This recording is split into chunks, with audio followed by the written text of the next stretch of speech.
ఎంతో గొప్ప హీరోలు, కొమ్ములు తిరిగిన హీరోలు అని చెప్పేసే మనం మెగాస్టార్ చిరంజీవిని, బాలకృష్ణ గారిని, వెంకటేష్ని, నాగార్జున గారిని ఇట్లా అగ్ర హీరోలంతా మోస్తా ఉంటాం. కానీ నిజానికి వాళ్ళు కమర్షియల్గా రెగ్యులర్ సినిమాలు తీయకుండా ఉండడమే మంచిది. ఓటీటీలోనూ ప్లాట్ఫామ్లలో కొత్త కంటెంట్తో వాళ్ళ ఇమేజ్కి భిన్నంగా ఉండే కథలు న్యాచురల్ ఫ్లో కానీ తీసుకోగలిగితే ప్రజలు మళ్ళీ వాళ్ళని మంచి నటులుగా గుర్తిస్తారు.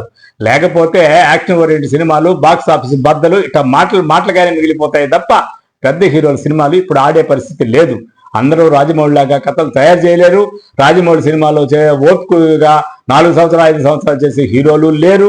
కాబట్టి వయసు పైబడ్డటువంటి హీరోలు ఖచ్చితంగా కంటెంట్ల మీద ఓటీటీలోనూ చిన్న ప్లాట్ఫామ్ మీద ఆధారపడి సినిమాని మరొక స్థాయికి తీసుకెళ్తారని ఆశిద్దాం. మీరు కూడా పెద్ద పెద్ద బడ్జెట్లు పెట్టి సినిమా యొక్క రంగాన్ని కుదేలు చేయొద్దండి. పరిశ్రమని కొన్నాళ్ళు బతకనియాలంటే ముందు మీరు పెద్దవాళ్ళు చిన్న కథలకి ప్రాముఖ్యత ఇవ్వాలి.